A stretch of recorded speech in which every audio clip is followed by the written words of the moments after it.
ఆ పాపం విజయ్దే. జనాన్ని పోగేయడానికే కరూరుకు ఆలస్యంగా వచ్చినట. అనుమతి లేకుండా రోడ్ షో చేశారు. విద్యుత్ సరఫరాను ఆపేయమన్నారు. కరూరు ఘోరంపై పోలీసుల ఎఫ్ఐఆర్. 41కి చేరిన తొక్కిసలాట. మృతుల సంఖ్య ఎంత ఘోరమైన నిజంగా 41 మంది చనిపోయినారు. ఇక విజయ్దే పాపం అని చెప్తున్నారు. ఎఫ్ఐఆర్లో కూడా అదే నమోదు చేశారట. ఎవరి పాపమో ఏం కథనో కానీ, ఎవరు చేసిన పాపమో కానీ 41 మంది ఉత్త పుణ్యానికి చచ్చిపోయారు. ఇప్పుడు విజయ్ ఆ కార్నర్ మీటింగ్ పెట్టడానికి అవసరం ఆడ భారీ బహిరంగ సభ పెట్టకూడదా? ఈ రాజకీయ ప్లాన్ ఏముంటుంది తెలుసా వీళ్ళది?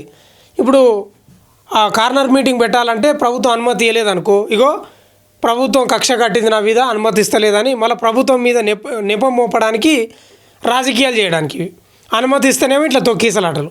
ఆలస్యంగా ఎందుకు రావాల్సి వచ్చిందయా నువ్వు? 6 గంటలు 5 గంటలు ఆలస్యంగా ఎందుకు? సంపనికనే కాదా? ఇప్పుడు ప్రజలు నీవు హీరో అని అత్యాభిమానం ఉన్నోళ్ళు వస్తారు, రాజకీయ పార్టీ పెట్టినామని అత్యాభిమానం ఉన్నోళ్ళు వస్తారు అనుకో, మరి నీవు కూడా బాధ్యత వహించాలి కదా. ఖచ్చితంగా నీ పాపం ఉంది, ప్రజలది కూడా ఉంది. తమిళనాడులోని కరూరు జిల్లాలో ఈ నెల 27న నిర్వహించిన తమిళ వెట్రి కలగం ర్యాలీలో జరిగిన తొక్కిసలాట ఘటన దేశవ్యాప్తంగా సంచలనంగా మారింది. నిజంగానే ఈ ఘటనపై ఎఫ్ఐఆర్ నమోదు చేసిన పోలీసులు టీవీకి అధ్యక్షుడు ఇళయ దళపతి విజయ్ను తప్పుపట్టిరట. ఈ ర్యాలీకి విజయ్ ఉద్దేశపూర్వకంగానే ఆలస్యంగా వచ్చినట. అనుమతి లేకుండా రోడ్ షో నిర్వహించారని పేర్కొన్నారు. ఆయననేమో ఆ బస్సు మీద నిలబడి ఇట్లా చేతులు ఊపుతారు, ఇట్లా చేతులు ఊపుతారు. ఇక కిందనేమో వీళ్ళు ఓ అని గల్లలు చింపుకుంటారు, ఈ గజం దుంకుతారు. ఎవరికి వచ్చింది? మీరు చస్తిరి, ఆయననేమో ఊపుతున్నాడు చేతి మీద పెట్టుకొని. జనం ఎక్కువ రావాలని ఆలస్యంగా వచ్చినట.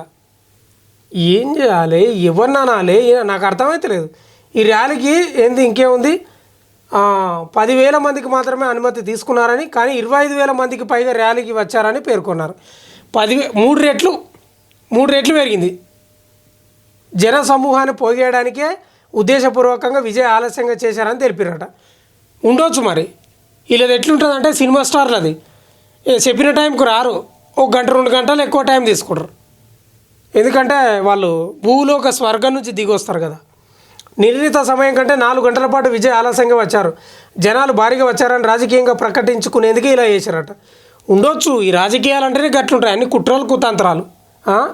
అప్పటికే వేలాదిగా చేరుకున్న ప్రజలు ఎండలో నిలబడి అలసిపోయినారు. ఈ కారణంగా తొక్కిసలాటలో 11 మంది అక్కడే చనిపోయారట. ఎఫ్ఐఆర్లో పేర్కొన్నారు. వాస్తవానికి కరూరు జిల్లా సరిహద్దుకు విజయ్ సాయంత్రం 4 గంటల 45 నిమిషాలకే చేరుకున్నారు. కానీ అక్కడి నుంచి ఆయన కదలికలు ఆలస్యం చేశారు. ఎలాంటి అనుమతి లేకుండా రోడ్ షో నిర్వహించారు. రాత్రి 7 గంటలకు వేలుస్వామిపురానికి చేరుకున్నారు. కానీ అప్పటికే నియంత్రించలేని స్థాయిలో జనాన్ని సమీకరించారట. ఈ విషయాన్ని గుర్తించిన పోలీసు అధికారులు పరిస్థితి తీవ్రంగా మారిందని, ప్రజలకు ఊపిరాడే పరిస్థితి కూడా ఉండకపోవచ్చని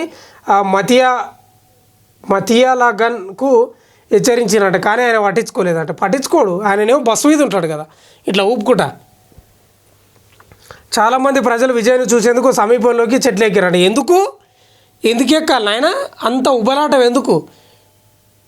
ఇంకా మోటు భాషలో మాట్లాడితే గలీజ్గా ఉంటుంది, నాకు అంత కోపం వస్తుంది. ఆయన చూడడానికి చెట్లు, టవర్లు, బిల్డింగులు, స్తంభాలు, సిగ్గు చెర ఉండాలి కొంచెం ప్రజలకు. నిజంగా చెప్తున్నా, బుద్ధి జ్ఞానం ఉండాలి. ఆడ ఇంట్లో కుండల సాట్లు కొట్లాడతాయి, ఇంట్లో వండుకోనికి ఏముంటావో తెలియదు. కానీ మా హీరో వచ్చిండు, మా దేవుడు వచ్చిండు అని గల్లలు చింపుకోవడం, ఎప్పుడు మారుతారా నాయన మీరు నిజంగా. మరికొంత రోడ్డు పక్కన ఉన్న నిర్మాల పైకప్పుల పైకి ఎక్కిరట. దీంతో వారి బరువుతో అవి కుప్పకూలినాయట. వాటి కింద ఉన్నవారు ఊపిరాడక ప్రాణాలు కోల్పోయారట. ఒక దశలో టీవీకే నేతలు విద్యుత్ సరఫరాను కూడా ఆపివేయమన్నారట. ఎఫ్ఐఆర్లు నమోదు చేశారు.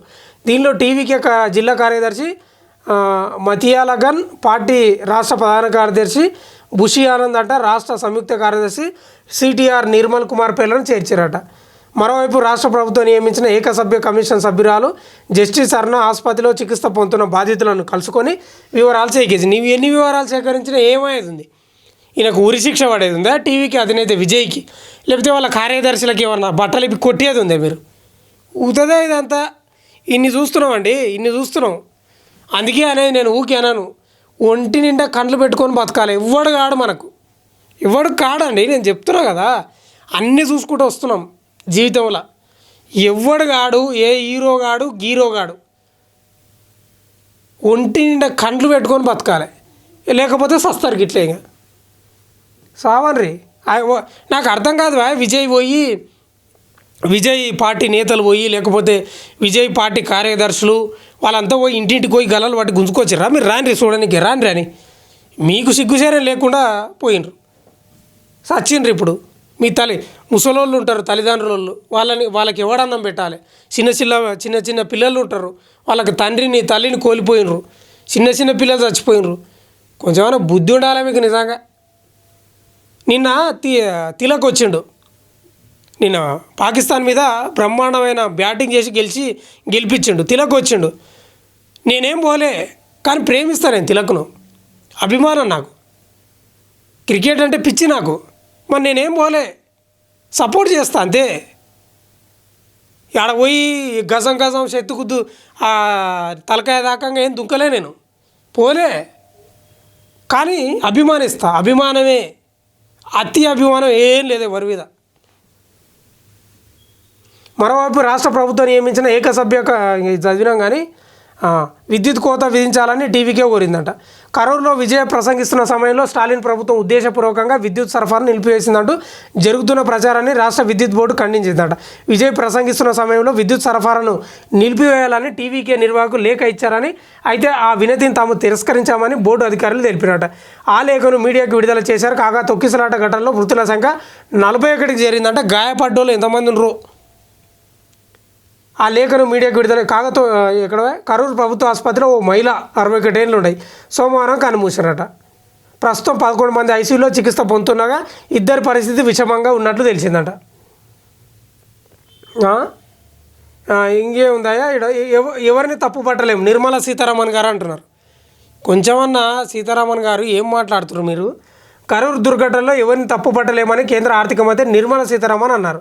సోమవారం కరూరు ఘటనలో మృతి చెందిన వారి కుటుంబాలను కలిసి ఓదార్చారు. అనంతరం ఆసుపత్రి నాకు అర్థం కాదు, అక్కడ బీజేపీ నేతలు ఆయన ఉన్నాడు కదా, అన్నమాలయో గిన్నమాలయో, ఆయన మద్దతు ఇస్తున్నాడు టీవీకి అధినేత విజయ్ తప్పు ఏం లేదంటున్నాడు. నిర్మలా సీతారామన్ కూడా ఏం తప్పు లేదంటారు. మరి ఎవరిది? అంటే మీరు మీటింగ్ అని ఈ టైంకి అని చెప్తారు, 4-5 గంటలు లేట్ వస్తారు.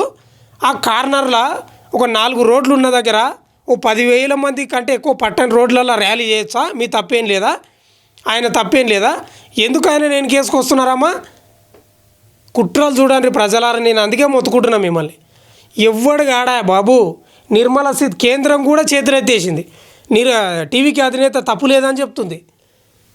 గమనిస్తున్నారా అభిమానులారా? అతి అభిమానులారా, అత్యంత ఉత్సాహంగా దుంకేటోళ్ళు ఆలోచిస్తున్నారా ఈ వార్తలు? మీరు ఎవడైతాడు ఈ కుటుంబాలకు పరిహారం కాదు, శవాలకు ఇంత బిచ్చం వేస్తున్నారు, చచ్చిపోయిన శవాలకు ఇంత బిచ్చం వేస్తున్నారు. ఆడ అన్నమలై బీజేపీ రాష్ట్ర అధ్యక్షుడు నిర్మలా సీతారామన్, చాలామంది బీజేపీ నేతలు ఎన్కేసుకొస్తున్నారు విజయ్ తప్పేం లేదంట, మీదేనంట. అవును మీదే తప్పు, నేను కూడా అంటున్నా, నిజమే అది కూడా. కాదా? మారండ్రా నాయన, ఇప్పటికైనా మారండ్రి. మీ తల్లిదండ్రుల కోసం గల్లలు చింపుకోండి, మీ తల్లిదండ్రుల కోసం తొడలు కొట్టండి. ఎవడన్నా శత్రువు మీ మీదకి వస్తే మీ కుటుంబ సభ్యుల కోసం గజం దుంకండి. వీళ్ళు ఎవడు కాడరా బాబు, ఎవడు కాడు. పరిహారం చచ్చిపోయినాక శవానికి 4 రూపాయలు వాడేస్తే ఏం చేస్తావురా? మారండ్రా బాబు, ఇప్పటికైనా మారండ్రా. ఎవడు కాడు. ఇగో ఆయన తప్పే లేదు అంటుర్రు బీజేపీ కేంద్రం. ఏంటికి తెలుసా? ఏమైనా పొత్తు పెట్టుకోనికి అవకాశం వస్తుందేమో అని. ఇప్పుడు విజయ్ తోటి బీజేపీ ఏమైనా పొత్తు పెట్టుకోనికి అవుతుందేమో అని ఎన్కేసుకొస్తున్నారు బీజేపీ నేతలు, కేంద్ర మంత్రులు, రాష్ట్ర అధ్యక్షులు. మారండి, ఇప్పటికైనా మారండి. బంద్ చేసుకోండి. అభిమానం ఉండాలి, అతి అభిమానం ప్రమాదం.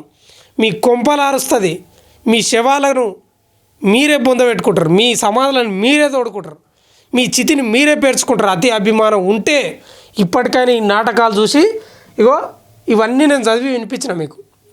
ఇప్పటికైనా మారండ్రా బాబు, ఇప్పటికైనా మారండి. కేవలం తల్లిదండ్రులను, కుటుంబ సభ్యులను ప్రేమించండి. ఇంకా కొంచెం ప్రేమ ఉంటే పేదల పక్షాన ఉండండి, పేదలకు సాయం చేయండి తప్ప వీళ్ళ కోసం గల్లలు దింపుకొని ఆ చెత్తుకు దాకంగా నెత్తి గజం దుంకి గజం గాల్లో నడవడం బంద్ చేయండి. ఇప్పటికైనా దయచేసి చెప్తున్నా.